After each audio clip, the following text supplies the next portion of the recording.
from the 8th canto and start the second chapter of the Srimad Bhagavatam Mahapurana. Now, there was once a great king by the name of Indradyumna. Indradyumna was a very great king. And there's a sloka about him in the Bhagavatam. Hari Om Ase Jage Varo Rajam Hivadeti Visruta Shiro Denavita Sri Maryodana Yutamushita. He was a great devotee of Bhagavan Sri Vishnu. He used to do Vishnu Puja, Vishnu Kavach. Every moment he tried to indulge himself in the Vishnu Mahima. Also, something dear to him was elephant that he had. Every time he went to war, he used a special elephant of his. Now, one day, Agastya Muni, who was a very famous rishi in our Sanatana Dharma, he had acquired this mala, Pushpa mala, from doing various yajnas, various pujas, and he acquired this powerful mala that could give powers, shield, protection to anyone who wears this mala. So he thought the best candidate to get this mala was none other than Indradyumna. So he set out to go to Indradyumna and to give this mala. Now when he reached to the palace of King Indra, he was on his elephant and he came out throughout the gate. And he welcomed the Rishi very humbly. And then Agastya Rishi said that, "Hey Raja, I am very pleased from the way you have ruled, the way you have kept your kingdom, the way you have kept your dharma alive inside this kingdom. I would like to offer you this Pushpamala." But Indradyumna, in his back of his mind, he thought that this is just an ordinary Pushpamala. What help would it be for me to wear this around my neck? So playfully, he put it around the elephant's trunk. And the elephant started biting it, and then he stamped on it. Now, there's two things Agastya Muni is very famous for. One is that he can eat as much as he can and drink as much as he can, but his stomach never fills up. And the second is that he gets angry very fast. Now, upon seeing this, Agastya Muni got so mad, he started yelling, "Oh king, you have greatly insulted me. Every moment that I have put into these yajnas, to these pujas, you have wasted it. Therefore, for your lack of respect, I curse you, that in your next life you become an elephant." So in the next life, when Indradyumna dies, he becomes Gajendra. Most of us are very familiar with Gajendra. Gajendra was a great elephant king. Now, just like how he was in his previous life, he ruled his kingdom very greatly. He had a couple of wives and a lot of children he had. And so one day, he thought that why not take his children out and his wives to a little walk. So they went to a river bank. And so they decided that they would go and take a bath, or they would just go cool off in the water.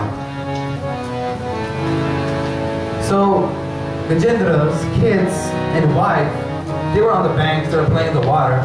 And Gajendra thought that, alright, let me go inside and I can take a swim and cool down a little bit. Because all day he was working hard, he had to walk through the whole hot sun just to get to the banks of that river. So he thought, why not let me go a little deeper inside? So as he went deeper inside, Gajendra felt something on his feet. He felt like a little person like this, he felt on his legs. But he thought it was maybe seaweed, nothing important, nothing major. And so he went in deeper. He started swimming. And what we call dubki is when you bop your head inside and out of the water. He started doing that a couple times. He prayed to Bhagavan Narayan, because he was a Narayan but still in the form of an elephant. But then, while he was doing the dubki, something caught his leg. Now, whatever had caught his leg, they didn't catch it completely. It was just holding on to it. So Gajendra thought that maybe he could shake it off. So a couple of times he just moved his leg back and forth. It wasn't coming off, so I thought maybe it's a very strong seaweed that's holding onto his leg. But then within moments, whatever it was down real hard on his leg and tuned it up because he could have saw blood everywhere around him. And in the instant, he knew that this was none other than an alligator in the lake that was holding him down. So there's a pungent also for this.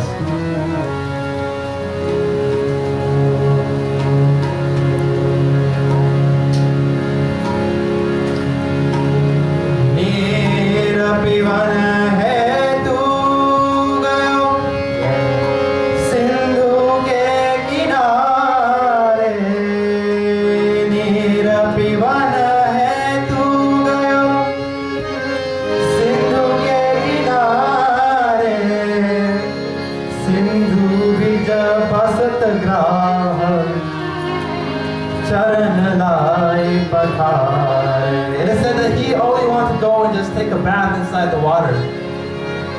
But because he went deeper in the middle of the river, there was a graha, an alligator. So from the back of the leg, he caught him. From the back, he caught him. Hey Gopal, ab to jeevan haare.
would not let go of Gajendra's leg. He tried so many times shaking it off. He tried even swimming to the shore, but the crocodile was so strong. He was pulling him down slowly and slowly. And in the bhajan I just sang, it said, Naga Gana Dubana Lage. His nose, his ears, the elephant's ears, his nose, his tusk, everything was starting to drown because he was crying. He saw his kids and his wife. He yelled at them that, oh, come help me. I am your father, I am your husband. If I die, something happens to me, what will happen to you? Who will run the kingdom? So the wives and the children all joined. One hold the trunk and one hold the tail like this, and they all made a long chain. And so in the front was the eldest wife who held the trunk of the husband, Gajendra, and they started pulling. Every time they think that they're gonna pull Gajendra out, the crocodile pulls it more deeper. And so they kept doing this tug of war for hours, until the kids and the wives got tired. And all they can do was look in sorrow, they were hurt really bad that they could not help their own father, their own husband. All they can do was apologize.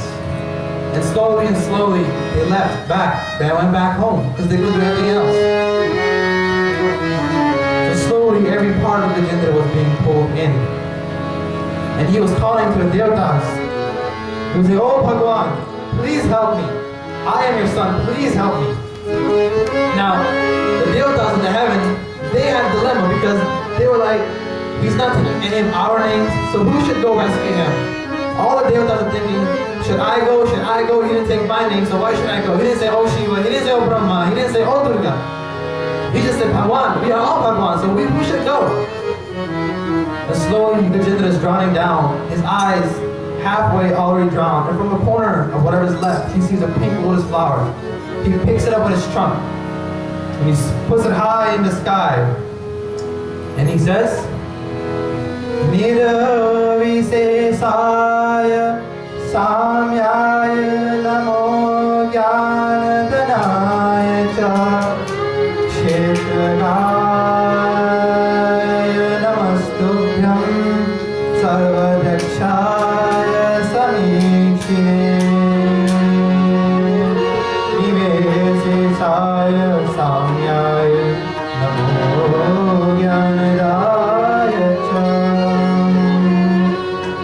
He says, hey Bhagwan, whoever you are, wherever you are, I offer my respectful obeisances to that Lord Vasudeva, who is all prevailing, to the Lord with the fierce form as Narsingha Bhagwan, the one who is a half lion, half man, to that one fully animal avatar of Vara Bhagwan, to that avatar of the Dattarayas, who preached about imperialism personally, who you are, who we are, who the spirit is, how we should worship Bhagwan.